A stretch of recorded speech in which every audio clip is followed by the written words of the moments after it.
ప్రపంచం నేను మీ హేమమాలిని మరి ఇవాల్టి సినీ ప్రపంచంలో ఏమేం అప్డేట్స్ ఉన్నాయో ఇప్పుడు చూద్దాం.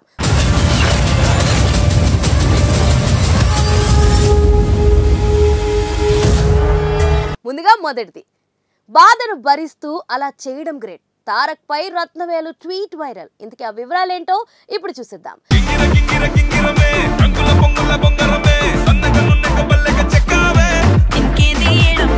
దేవరాలోని మూడో పాట విడుదలైన దావుడి సాంగ్ సోషల్ మీడియాను షేక్ చేస్తుంది. బుధవారం అంటే సెప్టెంబర్ 4న దేవరాలోని మూడో సింగిల్ గా దావుడి పాట విడుదలైంది. ఇది యూట్యూబ్ లో విడుదలైందో లేదో మిలియన్ల వ్యూస్ తో దూసుకుపోతుంది. ఈ పాటకు ఎన్టీఆర్ వేసిన స్టెప్పులు అభిమానులను ఆకట్టుకుంటున్నాయి. మరోవైపు బాలీవుడ్ బ్యూటీ జాన్వీ కపూర్ అందాల కనువిందు చేస్తున్నాయి. అయితే సినిమాటోగ్రాఫర్ రత్నవేలు తాజాగా ఈ పాటపై చేసిన ట్వీట్ వైరల్ గా మారింది. ఎన్టీఆర్ అంత బాధలో కూడా ఎలా స్టెప్పులు వేస్తున్నారు అంటూ ట్విట్టర్ వేదికగా తెలిపారు. ఇంతకీ ఎన్టీఆర్ ఏం బాధలో ఉన్నారు అని ఫ్యాన్స్ కంగారు పడుతున్నారు. దావుది సాంగ్ షూటింగ్ చేస్తున్నప్పుడు ఎన్టీఆర్ కండరాల నొప్పి గాయంతో బాధపడుతున్నారట. అయినా సాంగ్ షూటింగ్ కు పిలవడంతో అవేమీ పట్టించుకోకుండా దావుది సాంగ్ చేశాడట ఎన్టీఆర్.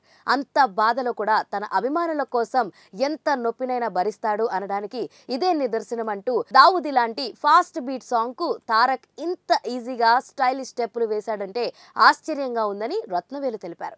అయితే ఈ ట్వీట్ చూసిన ఎన్టీఆర్ అభిమానులు అన్నా నువ్వు గ్రేట్ అన్నా అంటూ కమెంట్లు చేస్తున్నారు. అన్నతో అట్లుంటుంది మరి, అభిమానుల కోసం ఏమైనా చేస్తాడు, ఎంత బాధనైనా భరిస్తాడంటూ కమెంట్లు చేస్తున్నారు. నిజానికి దేవరా సినిమాకు అనిరుద్ సంగీతం సమకూరుస్తున్నాడని తెలిసినప్పటి నుంచి సినిమా రేంజ్ మారిపోయింది. దానికి కారణం అనిరుద్ నుంచి గత సినిమాల్లో తన సంగీతంతో విక్రమ్, లియో, జైలర్ సినిమాలు ఇండియా బాక్స్ ఆఫీస్ ని షేక్ చేశాయి. అందుకే దేవరా చిత్రానికి అనిరుద్ సంగీతంపై భారీ అంచనాలు ఉన్నాయి. తాజాగా దేవరా పాటలతో కూడా అదే అంచనాలు నిజమవుతున్నాయి. దేవరా సినిమా తెలుగుతో పాటు హిందీ, తమిళం, మలయాళం, కన్నడ భాషల్లో సెప్టెంబర్ 27న విడుదల కానుంది. ఇప్పటి వరకు ఈ సినిమాలో 3 పాటలు 5 భాషల్లో విడుదలయ్యాయి. మొదటి 2 పాటలు అన్ని భాషల్లో పాపులర్ అయ్యాయి. ఈ 3వ పాట కూడా ఆకట్టుకుంటుంది. ఈ సినిమాలో బాలీవుడ్ స్టార్ సైఫ్ అలీ ఖాన్ విలన్ గా నటిస్తున్నాడు.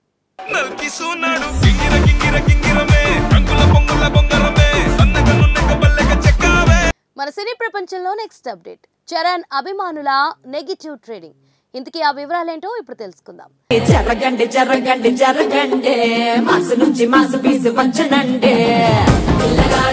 ఎంతసేపు డిసెంబర్ విడుదలని చెప్పడం తప్ప ఇంకే అప్డేట్ లేదని ఊగిపోతున్న రామ్ చరణ్ గేమ్ చేంజర్ కోసం నిర్మాణ సంస్థ మీద ఒత్తిడి పెంచేలా మెగా ఫ్యాన్స్ నెగిటివ్ ట్రేడింగ్ ను మొదలు పెట్టడం హాట్ టాపిక్ గా మారింది. ఎస్విసి, దిల్ రాజుతో పాటు రామ్ చరణ్, తమన్ తదితరులను ట్యాగ్ చేస్తూ దర్శకుడు శంకర్ ని లక్ష్యంగా చేసుకుని వేల సంఖ్యలో ట్వీట్ వేయడం మొదలు పెట్టడంతో నిమిషాల వ్యవధిలో ఇవి వైరల్ అయిపోతున్నాయి. వాళ్ళు పెట్టుకున్న ట్యాగ్ లైన్ కొంచెమే అభ్యంతకరంగా ఉండడంతో అదేంటో ఇక్కడ చెప్పలేం, కానీ కోపం ఏ స్థాయిలో ఉందో చెప్పడం దాని తీవ్రతని తేట తెల్లం చేస్తుంది. చరణ్ అభిమానుల ప్రధానమైన డిమాండ్ గేమ్ చేంజర్ టీజర్ ఎప్పుడొస్తుందని. ఇంకా 4 నెలలు సమయమే ఉండడంతో ఇంత పెద్ద పాన్ ఇండియా సినిమాకి ఇప్పటి నుంచైనా ప్రమోషన్లు చేయాలని కోరుతున్నారు.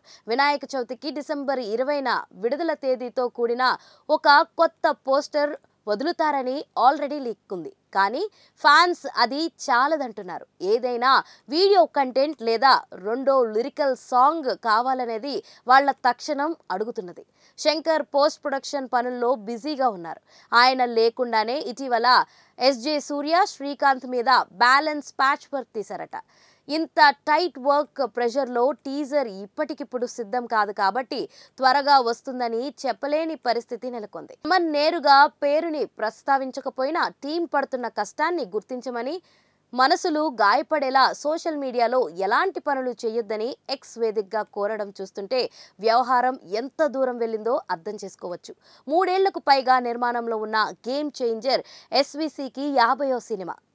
దాని తర్వాత మొదలైనవి షూటింగ్ పూర్తి చేసుకుని రిలీజ్ అయిపోయి ఓటీటీలో వచ్చేయగా ఇది మాత్రం ఇదిగో అదిగో అంటూ ఆలస్యం అవుతూనే వస్తుంది.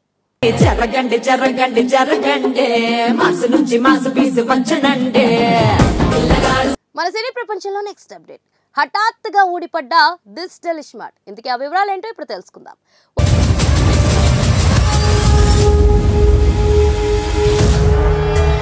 ఒక పక్క ఉత్తరాది మల్టీప్లెక్స్లేమో థియేటర్ ఓటీటీ మధ్య కనీసం 8 వారాల గ్యాప్ ఉంటే తప్ప స్క్రీన్లను ఇవ్వమనే కండిషన్ని ఖరాఖండిగా పాటిస్తున్నాయి. ఇంకో పక్క దక్షిణాదిలో చూస్తేనేమో 3-4 వారాలు తిరగడం ఆలస్యం, పెద్ద సినిమాలు సైతం డిజిటల్లో వచ్చేస్తున్నాయి. ఇటీవలే విడుదలైన డబుల్ స్మార్ట్ సరిగ్గా 21 రోజులకు అమెజాన్ ప్రైమ్లో స్ట్రీమింగ్ జరుపుకుంటుంది. నిజానికి ముందస్తు ప్రకటన ఇవ్వలేదు. సదరు ఓటీటీ సాధారణంగా పాటించే ప్రమోషనల్ స్ట్రాటజీ వాడలేదు. హఠాత్తుగా ఊడిపడినట్లు ప్రైమ్లో పెట్టేయడంతో తెల్లవారాక చూసి ఫ్యాన్స్ షాక్ తిన్నారు. 2024లో అతిపెద్ద డిజాస్టర్స్లో ఒకటిగా నిలిచిన డబుల్ స్మార్ట్ దర్శకుడు పూరి జగన్నాథ్కు కంబ్యాక్ మూవీ అవుతుందనుకుంటే మొన్నటి ఏడాది లైగర్ గాయాన్ని మరింత పెద్దది చేసింది. సుమారు 40 కోట్ల దాకా నష్టాన్ని మిగిల్చిందని ట్రేడ్ టాక్ ఉంది. దీన్ని పూడ్చే క్రమంలో కొంత పారితోషికాలు వెనక్కి ఇస్తారనే టాక్ ఉన్నప్పటికీ అదెంతవరకు నిజమో ఖరారుగా తెలియలేదు. పట్టుమని ఎక్కడా వారం రోజులు చెప్పుకోదగ్గ రన్ దక్కని డబుల్ స్మార్ట్కు 3 వారాల గడువు ఎక్కువే అయినప్పటికీ ఓటీటీ విండో గురించి టాలీవుడ్లో చర్చ జరుగుతున్న సమయంలోనే ఇలా జరగడం ట్విస్ట్. ఇలాంటి సినిమాల ఎర్లీ స్ట్రీమింగ్ వల్ల ఇండస్ట్రీకి వచ్చిన నష్టమేమీ లేదు, కానీ అంతో ఇంతో నిర్మాతకు ఆదాయం రూపంలో మేలు జరుగుతుంది. రామ్ ఎనర్జీ, సంజయ్ దత్ విలని, కావ్య తాపర్ గ్లామర్, మణిశర్మ సంగీతం, ఆలీ కామెడీ ట్రాక్ ఒకదాన్ని మించి మరొకటి ఇన్ని ఆకర్షణలను చేతులారా వృధా చేసుకున్న పూరి జగన్నాథ్ కెరియర్లో డబుల్ స్మార్ట్ మరో పాఠంగా నిలిచింది. ఒకవేళ హిట్ అయి ఉంటే ఎలా ఉండేదో, కానీ ఇప్పుడు సోషల్ మీడియాలో దీనికొచ్చే ఫీడ్బ్యాక్, ట్రోలింగ్ ఊహించుకుని ఫ్యాన్స్ కంగారు పడుతున్నారు. ఇస్మార్ట్ శంకర్ బ్రాండ్కొచ్చిన ముప్పు అలాంటిది. మరి పేరేంటి? Ustaad iSmart Shankar alias double smart. So చూసారు కదా, ఇదండి ఇవాల్టి సినీ ప్రపంచం. మరొక ఇంట్రెస్టింగ్ ఎపిసోడ్తో మళ్ళీ కలుసుకుందాం. అప్పటి వరకు చూస్తూనే ఉండండి పూరా local. This is your Himali signing off. Bye.